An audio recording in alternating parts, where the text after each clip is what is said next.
Alexa's point of view. Nakatingin lang ako kay Daniel sa malaking salamin habang sinusuklayan ang buhok ko sa likuran. Maigi ko siyang pinakatitigan habang busy siya sa pagsusuklay. Hindi ako makapaniwalang magiging ganito ang hantong ng buhay ko kasama siya. I was his maid before. A normal Alexa Dizon for him.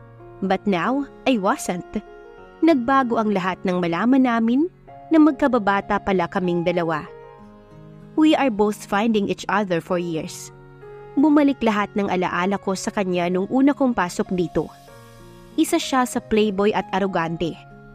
Palagi siyang nagdadala ng mga babae rito sa bahay niya. Kapag nililinis ko ang kwarto nito, ay may mga gamit na safe na nagkalat at nababawasan ng nasa box nito. Kaya alam kong gumagamit siya ng protection kapag may kasamang babae. What's the matter, babe? Napaigtad ang katawan ko nang magsalita si Daniel at nakatingin sa akin. Umiling lang ako at tumingin sa ibang direksyon. Natulala na pala ako. Tapos na rin niya ang pagsuklay sa akin at inalalayan niya akong tumayo. Pero hindi pa ako nakakatapak sa lapag. Pero binuhat na ako nito ng pangkasal. Daniel, tawag ko sa kanya.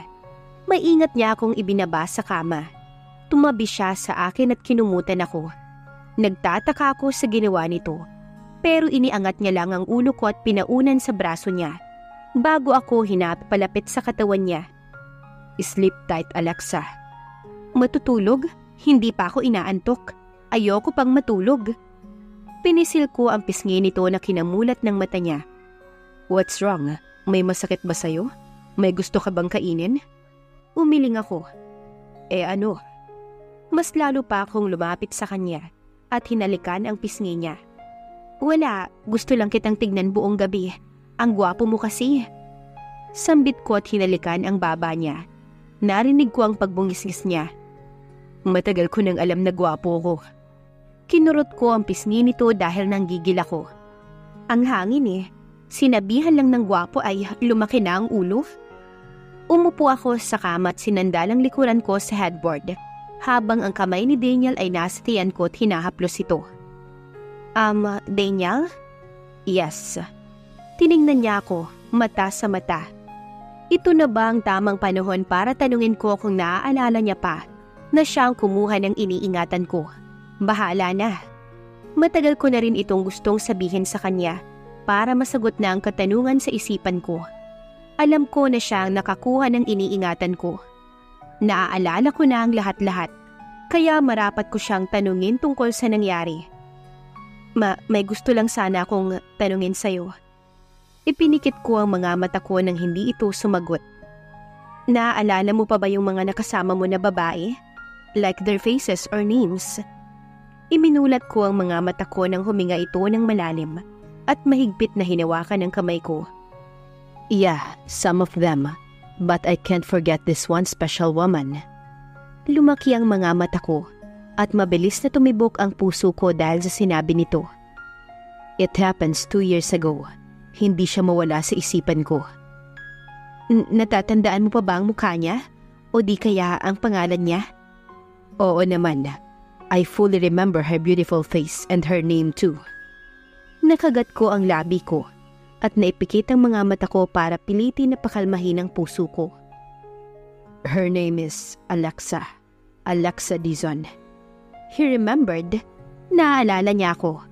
Ani ko sa aking sarili. You remember me?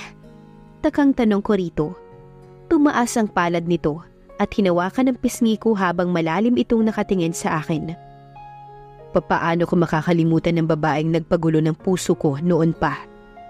Hindi ko alam pero mabilis ko itong niyakap at tumulo ang luha ko. Ilang sandali pa'y humiwalay ako sa yakap at hinawakan ang mukha nito. I love you, McCoy. Buong puso na saan ko sa binata. Natawa ito nang banggitin ko ang palayaw niya noong bata siya. Mabilis ako nitong hinalikan na kaagad ko namang tinugon. Bigla naman siyang humiwalay at mabilis itong pumunta sa cabinet. Mukhang may hinahanap ito. Alexa, close your eyes.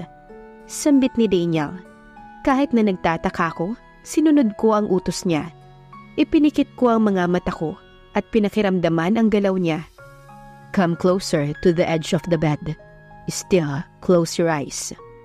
Sinunod ko ulit ang utos nito at gumalaw papunta sa tabi ng kama.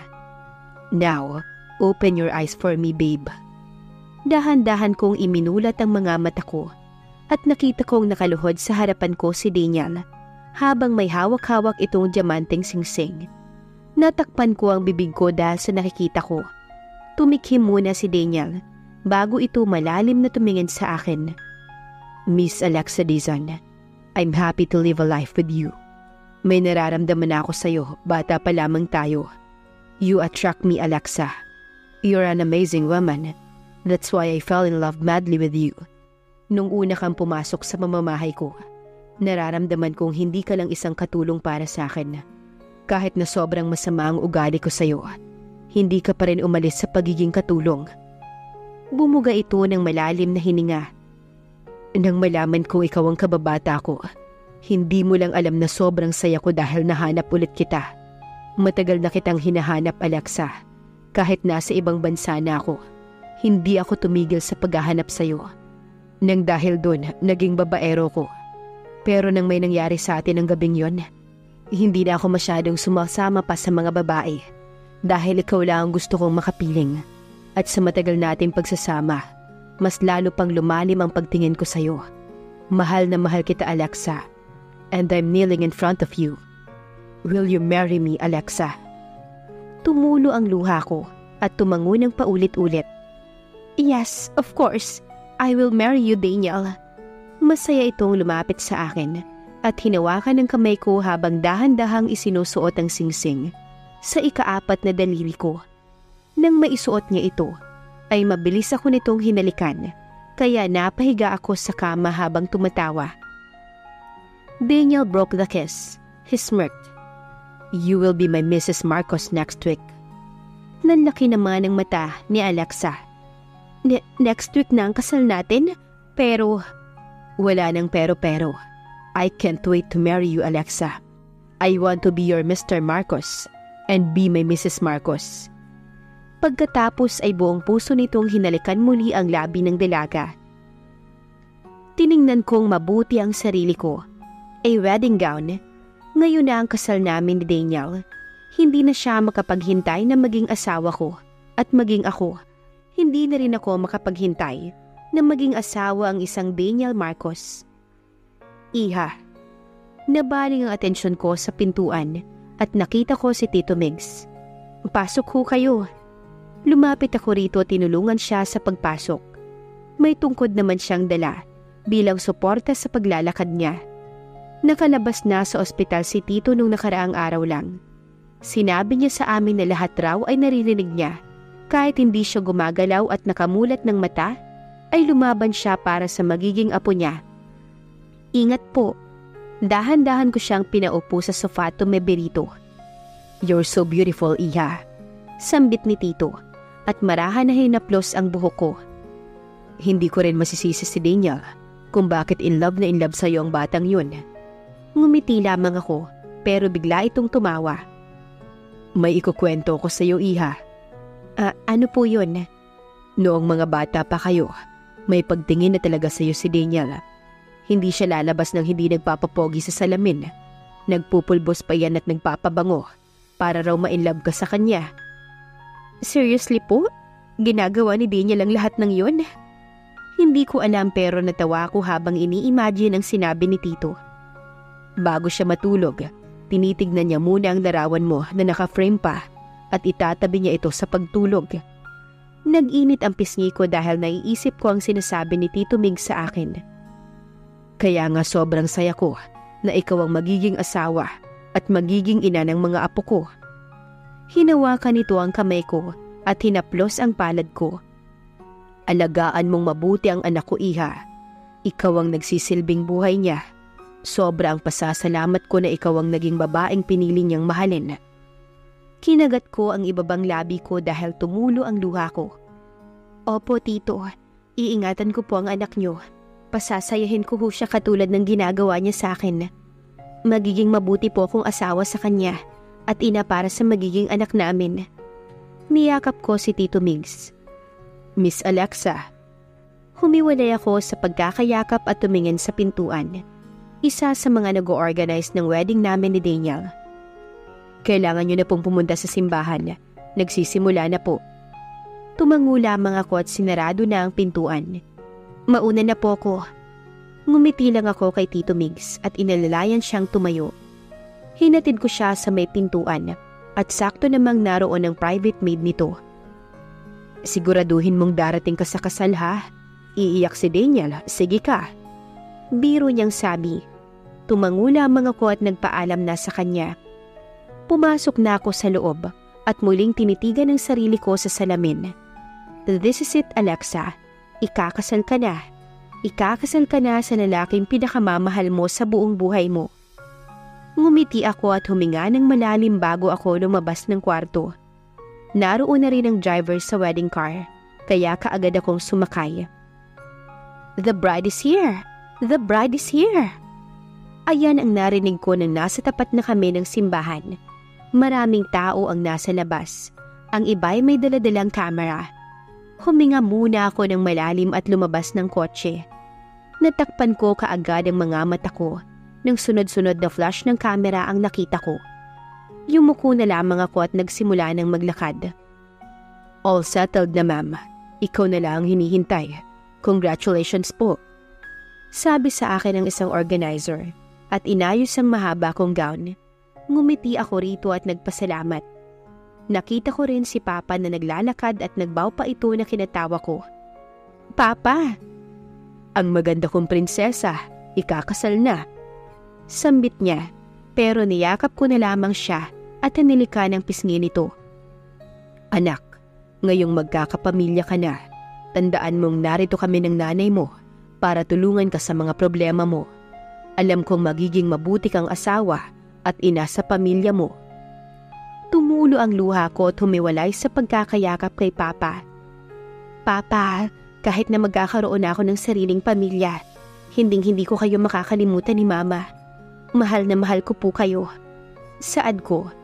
Pinunasan ni Papa ang luha ko sa loob ng belo at ngumiti. This is your day, anak. Your most awaited day of you and for your beloved man. Hinaplos nito ang buhok ko at isinukbit ko na ang kanang kamay ko sa kaliwang braso niya.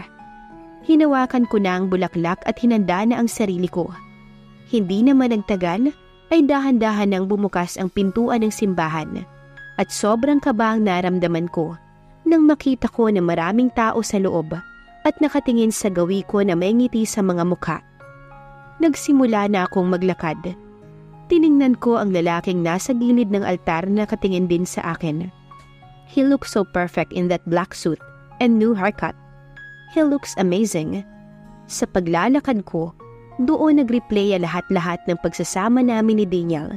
Simula ng mga bata pa kami. Nang mamasukan ako bilang katulong sa kanya, nalaman na magkababata kami at parehas ang nararamdaman namin sa isa't isa. Tumulo ang luha ko dahil sa saya.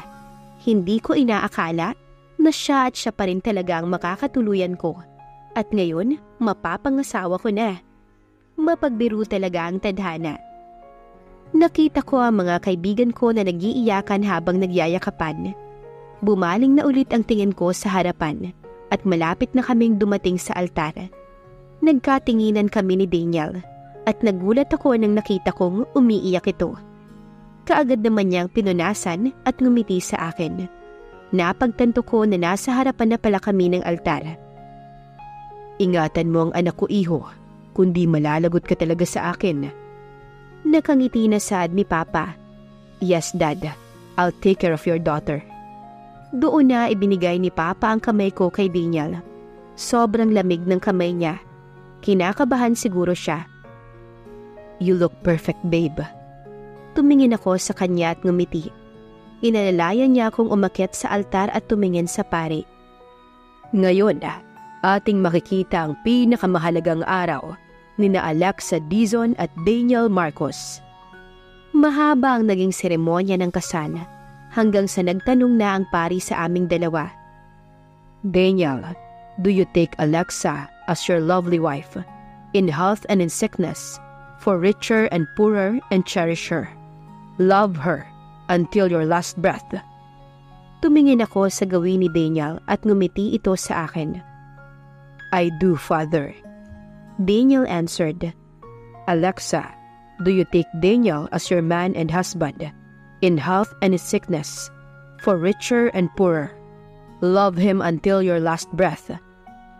I do, Father. I do.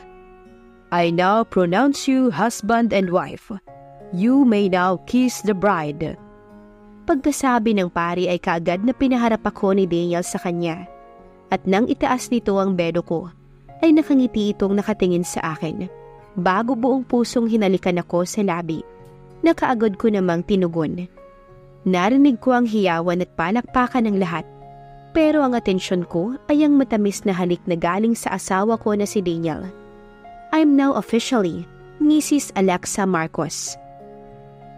Ilang buwan pa ang lumipas ay pinanganak na ni Alexa ang napaka-cute nilang anak na lalaki, si Miguel Andrew Marcos, ang batang nagbigay kulay sa buhay nilang mag-asawa. Kahit abala sa trabaho si Daniel, ay sinisigurado nito na nagbibigay ito ng oras sa kanyang mag-ina. Para sa kanya, ay siya na ang napakaswerteng lalaki dahil dumating sa buhay niya ang babaeng pinapangarap niya. Ang babaeng ilaw ng kanilang tahanan. At gagawin niya ang lahat para mapaligaya lamang si Alexa at ang anak na si Miguel Andrew. Para naman kay Alexa ay wala na siyang mahihiling pa dahil binigay sa kanya ng itaas ang lalaking mapagmahal at responsableng ama sa kanilang anak. At dito na po nagtatapos ang ating kwento. Sana ay muli ninyo kong samahan sa mga series stories na nais ko pang ibahagi sa inyo. Maraming salamat po.